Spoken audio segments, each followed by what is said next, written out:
So, here's the deal. I'm Jacob Letman, this is the Rideshare Hub, and as you know, filling up your tank of gas is a real bum deal. Real bum deal, so I'm going to help you save some money on that. All you got to do, go down into the video description below. You're going to find a link there for the Get Upside app. Download that, use our code to get signed up. You're going to get back 15 cents per gallon on your initial fill up, and then you'll continue to get discounts at all participating gas stations as long as you continue to have and use the app. Cha-ching! All right, you guys. Hey, I also want to say a special thank you to all 20,000 of our subscribers on the channel. We love it. We love you all. Mwah! Thanks for being here. It's wonderful. If you haven't subscribed to our channel yet, what are you waiting for? Now's the time. Get on it, get signed up, get subscribed, and you'll get updates anytime we come out with new videos with some cool information. All right, hey, on that note, let's get started with today's video. All right, I'm going to tell you guys why I don't drive for Uber. That's right. I'm a Lyft man. Lyft all the way, all day, every day. Lyft, Lyft, Lyft, Lyft, Lyft, Lyft, Lyft, Lyft, Lyft, Lyft, Lyft. Hey, everybody Lyft, drive. All right, for real though, why don't I drive for Uber? It's a fair question. The smart thing to do driving for rideshare, you would think, would be to sign up for both apps. And then, keep them both signed on. When you get a ride request with one, you turn off the other app. You go do your ride. You drop them off. You turn the other app back on again. Right? Double the chances for getting ride requests. Makes sense. So, why have I not done that? Well, here it is. I was in Southern California. I'll tell you a tale about a boy with less gray hairs than I have now.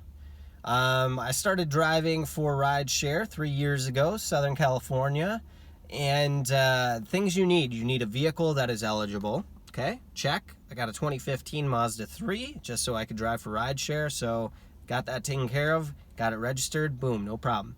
You need a valid driver's license with the state that you drive in.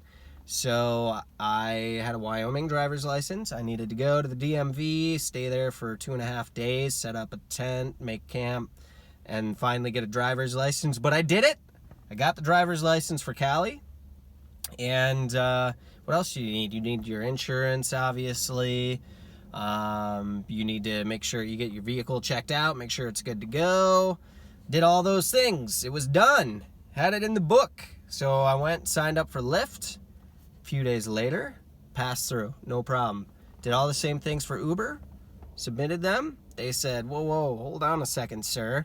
Your driver's license you haven't had for very long, so we need to verify your driving history. Can we please have a picture of your previous driver's license? No problem. Sent it in. Waiting, nothing.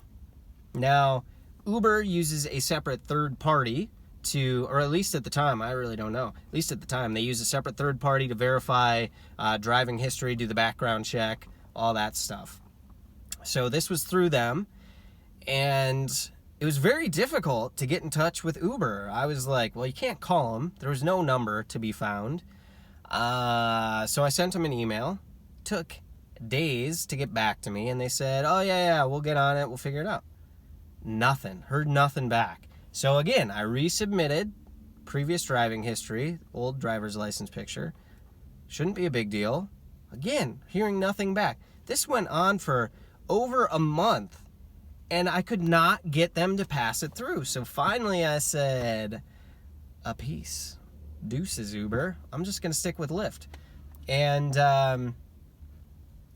overall, too, I had heard at that time a lot of my passengers were talking about, like, we just love Lyft so much better, and we've had bad experiences with Uber, so we don't drive Uber ever.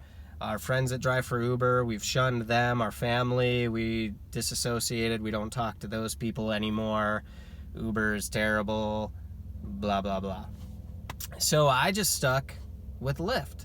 Now, that's cool, right? Here's why I would say don't do that, because obviously I've gone through, especially at the beginning, there was a lot of slow times and I didn't know where I should be driving or when I should be driving, and it would have been way beneficial to have both apps going at the same time and doing that. Now, a lot of people, they were like, can you drive for both? Yeah, you can absolutely drive for both. It's your vehicle, you're an independent contractor, you can drive for Uber, Lyft, and, you know, your uncle's mom and whoever else you want to drive for. Now, why might I make the switch from Lyft to Uber in 2019? Whoa, you didn't see this coming, did ya? Dang! Well, let me tell you why.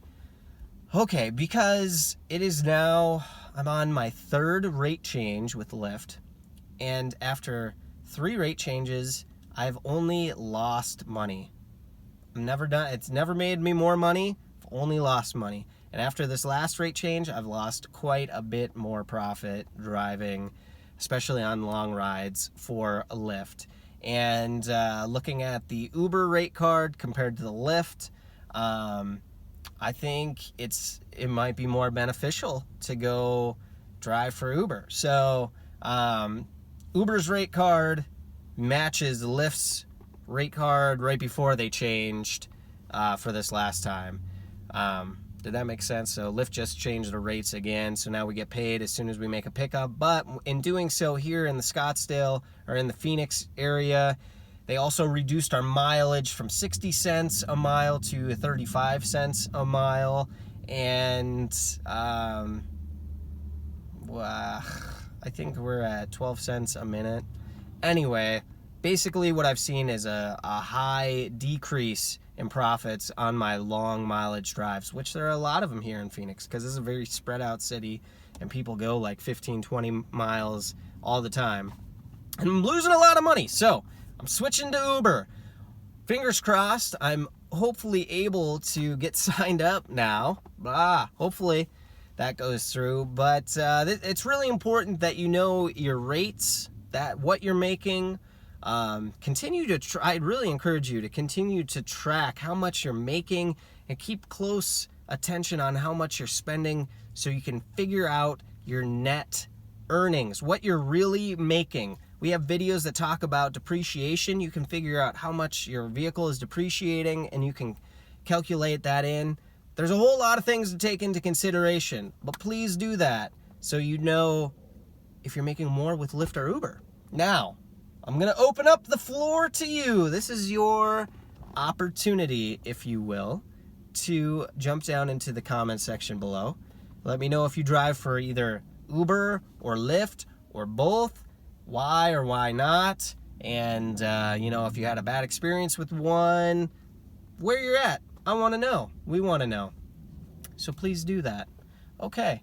Now, let's see. What else? That might be it. I think that's it. I'm pretty hungry, so I'm going to go get some dinner. But here's the deal. Until the next time, you guys, please drive safe out there. Thank you for subscribing to our channel. Check the video description below. Get the Get Upside app. Save money on your gasoline. I'm Jacob Letman. This is the Rideshare Hub. We love you all. Take care.